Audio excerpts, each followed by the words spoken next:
Welcome back to the quarterfinals match of DP Guayaquil. We have Oshni on Mardu Tabia versus Neon on Mono Red Burn.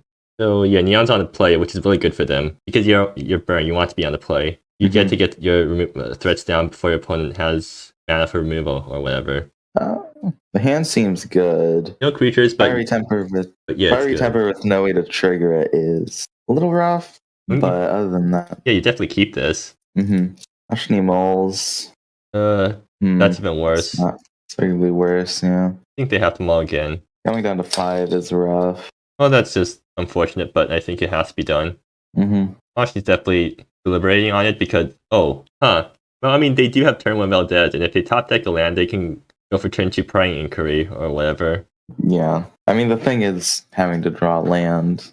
Yeah, and also Murky paying you. I mean, best case scenario is this is pinch pennies into Inquiry, into Lord, into Lucian, which is a really good hand. Yeah, but you need to draw several lands in a row. Neon's thinking about what to start with. I think Unceasing Flames is the right choice because might as well try to draw more Unceasing Flames. Straight gas. Yep. Fortunately, Unceasing Flames also takes really long to resolve on Cockatrice because you have to make the non-disappearing tokens, which you can't really do through a token script. So you have to manually make the tokens and then shuffle it in. So there's turn 1 from Neon, just 1 Unceasing Flames. I guess Ashi's probably pretty happy with it because that means Neon doesn't have a creature. So Ashi doesn't have to worry about having removal up this early. Okay. Puma. Ashi has 1 more turn to draw a land. You're going to Valdez. Hi. That snags Fire Temper, which Neon can Madness, but they can't cast it off the Madness. I have to assume Ashi's probably not super happy about discarding Fire Temper because it's probably the worst card in... Yeah, Valdez High is just bad against Neon because other high cost card is Civilization's cost, which they want to discard. And then, like, Brazen Sacrilege, you also kind of want to have in your bin. Yeah. Or at least you're not too mad about it being in your bin, so better not to do that. You're just going straight face? Going face. Granted, Neon doesn't actually have lethal damage in hand right now, but Oshni doesn't have lands either, so... Oshni doesn't have anything. Yeah. I mean, at least that makes Civilization's cost pretty bad, because Oshni has only 1 land. That's the silver lining, I guess. Just gonna Scorch. Just something that can discard Civilization's cost. Holds it up, because you can. It's fetching their Cry land. Okay, they do get a land, but I think it's a bit late now. Yeah, losing that 1 life is big, because that means if Neon draws a burn spell here, they win. Yeah. They just have to draw a burn spell pretty much at any point, because Oshni can only start gaining life with Mapuma. Actually, now I think about it, maybe Neon should have kept Distant Thunder, or like not cast Distant Thunder end of turn, that in case they draw a mountain, they can play Civilization's cost on the front side too, and that's enough for lethal. And since you're at 3 mountains, you can also just hard cast Distant Thunder. But Oshi's not getting the draws they need either. Not getting lands here. Actually, Prying Inquiry, Prying Inquiry is bad now because Neon's empty-handed. No cards in hand. You're just gonna lose 1 life for no reason. At least they're holding a Pithweld, so I mean, if Neon ever draws a creature, Oshi can answer it. Yeah, it's a basic. Makes sense. And alright. Fire Temper. Okay, so the funny play here is to hold it in hand, and then once Oshi tries to Prying Inquiry it, you just Madness it and win. That is the funny play. I mean, it's not like Neon has anything better to do, right? They're just gonna hold this in hand. Yeah, you don't have to do anything. Delver. Not very healthy for your life total. No, certainly not. But Oshi might have to just go for it, because otherwise, I mean... Passing? Pitching Inquiry. Okay, Neon has lethal now. They can just flash back Civilization's cost, and then Fire Temper brings them down to 1. I mean, a pretty clean game from Neon, but Oshi was stuck on land, so yeah. Not mulligan there, definitely punished. The Axlinger with no fetches. Still gets lethal. Yeah, if you want to go for it. It just goes... Darn. Just go for... Neon should have tried to go for BM where they played Axlinger and tried to attack, and then Oshi pithwelted that thing, and then they feel relieved for a moment, then Civilization's cost comes out. I mean, Oshi knows about Civilization's cost. I guess it's not like true BM. Looking at the board... So, on Neon's side, they're probably bringing in Rage of the Ravaged, because Oshi does have some sort of life gain. But again, might be too slow, because Oshi also has a lot of removal. That's just another thing to do. Imperial Siege? I guess. Sure. I mean, the deck does run a lot of non-basics, but Yeah, I'm not sure I guess what it is. that probably works. And I don't think there's anything else that's good. For Oshni, I don't really see anything that's useful. Exunt, maybe? That's it.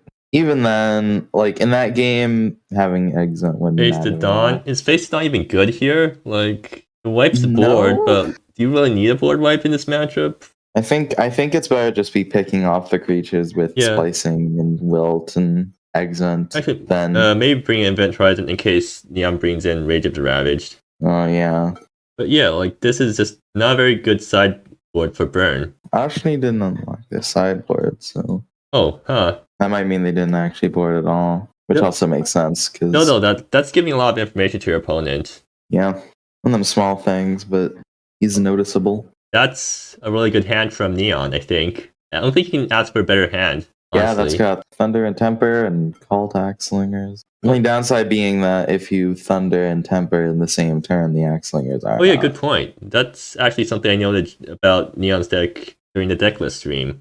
So I guess it'd be better to go Mountain Axe-Slinger and then do... I guess Thunder discard Civilization's cost? That's what I was going to suggest. Thunder, discard cost to make sure both those Axe-Slingers are online. Downside being that Temper's not. Hey, maybe Valdez will take the Temper. Yeah, I guess. Well, Yes. Neon gets to choose between Temper and cost. I feel like Oshni should be naming low with Valdez. I guess they're trying to hit Rage of the Ravaged. Yeah. And again, that'd have to be the only 3-drop in a deck with several other 3-drops. Well, quote-unquote 3-drops. At least from Neon's point of view. But from like a mechanical point of view, yeah. Axe-Slinger, notably, Oshni lacks any removal for the Axe-Slinger, so it's just gonna freely poke here. Yeah. Still though, Neon discarded Civ cost instead of Fiery Temper. I guess that makes sense. You want Civ cost in graveyard, but now you want to go for Distant Thunder discarding Fiery Temper. You can't Madness it and have Cult active on the same turn. Mm-hmm. I guess Neon's probably just fine with that. I mean, okay, Scorch, yeah, so that's gonna activate Cult afterwards, I guess. Or no, they're gonna play Cult and then Scorch and then back with 2 3/3 Cults. Mm-hmm. Big. That's a lot of damage coming through. Like that's 9 damage on turn 2. Yep. And then next turn, let's give him a Or Pumo. Basatron, yeah, that also works. Basatron makes sense. Oshni's deck has a lot of planeswalkers. He might want to bolt. Well, no, Scorch. Actually, Basatron hits him too. I mean, Basatron's basically just worse than Scorch, so of course you play Basatron first. Mm-hmm. More likely that Oshni just gets a creature out some other way. They have Mapuno next turn, right? So they can Mapuno +1 on one of the cults. Doesn't really save them, I think. Although it does make sequencing kind of annoying for Neon because Oshni sacks the Murky Pete to avoid the Axe-Slingers being buffed. Right, that is Asti can do that. Smart play. I totally forgot. Yeah, because usually when you play Axelinger in Shock Fetch decks to self-enable Axelinger, but when you're playing Neon's deck, you're enabling Axelinger only through damaging your opponents, or the opponent can easily do stuff like that to turn off Axelinger at inopportune times. That is smart. How did both Axelingers die? Okay, yeah. Miss input. So, does Neon want to kill Mapuno now? Do you need to? Yeah, because if you don't kill that thing, it's going to pick off the other Axelinger for free. Not if you like Distant Thunder in response. Oh yeah, good point. Huh. Well, it seems like Neon's just going to go for... They're not going to hold up Distant Thunder, I guess. Or if they're going to hold it up, they're not going to be able to Madness Fiery Temper. And I guess they're... Okay, they're going to Scorch Face, right? Mm-hmm. Okay, so are they going to swing all at face? Next turn you have... Is Neon a coward, or are they a warrior? I mean, you should be going face, right? I mean, I guess going face is the warrior option. Swinging at Mapuno is the coward option. But no, Neon is full Chad right now. No fear. As would be expected from Neon. So then... Okay, Barton's here, no? I think Oshni goes Vicalden, eats Axelinger, I guess, gains the life. So I guess that's... You're paying 4 mana for basically a Whirlydus Helix, I guess. I mean, that's how much Whirlydus Helix costs normally, so I guess that's not too bad. You can kill both of the creatures. Neon has to draw a land here. And no, they don't, right? Because Distant Thunder Fiery Temper, that's 2 mana total to cast both. Oshni should be at 7 after the Mapumo activation. Yeah, good point. So if they draw a land, they can Civ's cost. Not Oshni gets another turn. I'm not sure how much another turn will matter, but it could. They have Tabia coming down, I guess, which doesn't actually do anything until later. So yeah, Oshni will need to top deck something that gains them life. if assuming Mhm. Neon doesn't win this turn. Let's see, does Neon get the land draw that? Well, there we go. Clean lethal. Yep, just laying out your hand for the opponent. And there we go. An unfortunate game 1 for Oshni, but game 2 was, I guess, pretty clean from Neon. They drew exactly what they needed. Mhm. They ended the game with 0 resources left, so every card that they drew mattered. Was a good opener from Oshni. Just Neon had a very good everything. Yeah. Yeah, so with that, I believe Neon is moving on to semis, and Oshni isn't. Yeah. You want to get Neon in voice chat, because, they're clearly more charismatic than me on camera. Mm-hmm. Oh, yeah, there you go. Hey, yo, sorry about Potato Mike. I'm away. Oh, God. You're peeking so hard. I'm at a hotel right now. I'm on vacation, so I'm not making a video for that game. Okay, good. Which is sad because Good thing.